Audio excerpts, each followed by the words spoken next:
Good day, ladies and gentlemen, and welcome to Chesterton's Jest, where we keep a critical eye on faith and culture, especially within the Catholic Church today. In an age where even church teachings seem to be shifting, we're here to explore and question the ideas and changes that challenge timeless truths. Through thought-provoking, often humorous perspectives, we aim to bring clarity to conversations others might avoid, holding fast to orthodoxy with the courage to question what feels off track. If you would like to join us as we dig deeper into the faith with reverence, wit, and a touch of Chestertonian insight, you can support this channel by gently pressing the like, share, and subscribe buttons in that order, and we thank you for your support. And now, without further ado, faith and film, the battle for Western culture. Part 1. Hollywood's effect on Christianity. Chapter 1. The city on a hill meets the city of illusions. Hollywood, that shimmering oasis of excess, has long been a haven for dreams, desires, and distractions. It's often called the City of Angels, though one might wonder if these angels are more skilled in digital effects and dramatic lighting than in celestial wisdom. Meanwhile, Christianity, that ancient faith rooted in truth, moral absolutes, and the teachings of Christ, found itself thrust into this glittering, sin-saturated spectacle.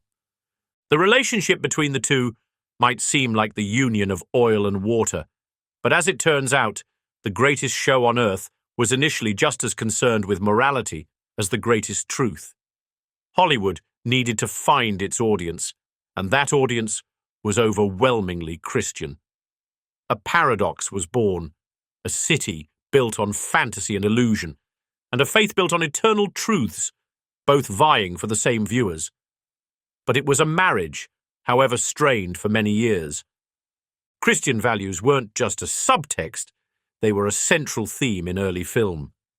The public demanded respect for religious morality, and so Hollywood complied. What began as a promising blend of spectacle and spiritual depth quickly found itself on a slippery slope toward the very abyss of temptation it had promised to avoid. Yet, it is worth noting that early films like Ben-Hur and the Ten Commandments proved that Hollywood could indeed serve the Christian audience with grand biblical epics, at least for a while. Chapter 2. The Golden Age, when Christianity and Hollywood walked hand in hand. The Golden Age of Hollywood was, in a sense, the Golden Age of Christian cinema. The Hays Code, which governed film production from 1930 to the 1960s, was both a safeguard and a straitjacket. The code dictated that no movie should lower the moral standards of those who see it, which meant that Hollywood had to play by the rules set by the religious gatekeepers of the time. Christian morality reigned supreme. No sex, no swearing, no scandal, at least not in public.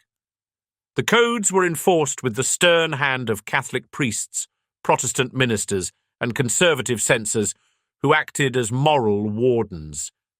It was a time when Hollywood could be relied upon to present us with the sort of content that made our mothers proud, whether it was The Sound of Music or It's a Wonderful Life.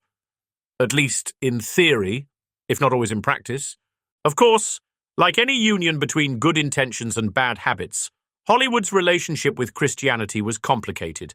Directors and screenwriters had to dance a delicate waltz, pushing the boundaries of propriety while maintaining the appearance of moral righteousness. The result? Movies that were technically virtuous, but with a subtext of repressed desire that simmered just beneath the surface. It's the equivalent of a good Catholic boy sneaking a cigarette behind the church after Mass. Moral, yes, but with a devilish wink. Chapter 3. The Fall. The Abandonment of the Code and the Rise of the Secular Ethos. The fall was inevitable, wasn't it? A perfect storm of moral upheaval and cultural rebellion in the 1960s cracked Hollywood's veneer of respectability. The Hays Code, that noble but laughably outdated moral barricade, crumbled under the pressure of a changing society. The code was replaced by the MPAA rating system, ushering in an era of permissiveness. It was as if someone had opened the floodgates and let every form of decadence pour forth. Sex, violence, drugs, suddenly they weren't just present in films, they were celebrated. Hollywood, the once pure fountain of moral stories, was now serving up a diet of nihilism, hedonism, and moral relativism. The Bible was replaced with the bong, and biblical epics gave way to Midnight Cowboy. The Graduate turned the coming-of-age narrative on its head by asking, why settle for a virtue when you can have a scandal? From the late 60s onward, Christian values were depicted less as virtues to be upheld and more as relics of an out-of-touch generation. Churchgoers became the butt of the joke. Righteous indignation, once the hallmark of Christian figures, was now a laughable attribute of the out-of-touch fool. As the sexual revolution, civil rights movements, and anti-Vietnam War sentiments swirled, the Christian worldview was seen as a relic of the past, clinging to outdated norms. Hollywood, meanwhile, turned on its traditional moral compass, opting for controversy over virtue. Chapter 4. The Long War. Hollywood's cultural assault on Christianity. Once Christianity was no longer the moral backbone of Hollywood, it became an easy target. Films began to portray Christians as hypocrites, bigots, or, at best, laughable fools. The faithful were depicted as backward, out of touch with modernity. Hollywood's portrayal of Christianity became synonymous with conservatism, reactionism, and, worst of all, oppression. If you were Christian, you were either a villain, a fool, or at best, a well-meaning but ultimately misguided character. Consider how many films in the 70s, 80s, and 90s featured the evangelical Christian preacher as the villainous, money-grubbing charlatan, or the sanctimonious churchgoer whose outward piety masked a dark secret. Even in films that weren't overtly political, the underlying message was clear. Christianity was old-fashioned, irrelevant, and increasingly dangerous. Meanwhile, Hollywood's own growing secularism entrenched itself as the new moral code. It was no longer about good and evil, but about personal expression, living your truth, and breaking free from the shackles of tradition. This new ethos permeated the films that dominated the box office. Where once the Bible was a guiding light, now it was something to be mocked. Christianity, in the eyes of Hollywood, was a relic, and one that had no place in the modern world. Thank you for watching. If you enjoyed today's video and share our passion for defending the true faith with a touch of humor, be sure to head over to chestertonsjest.com and check out our collection of bold, pro-Catholic graphic tees designed to spark conversation and inspire conviction.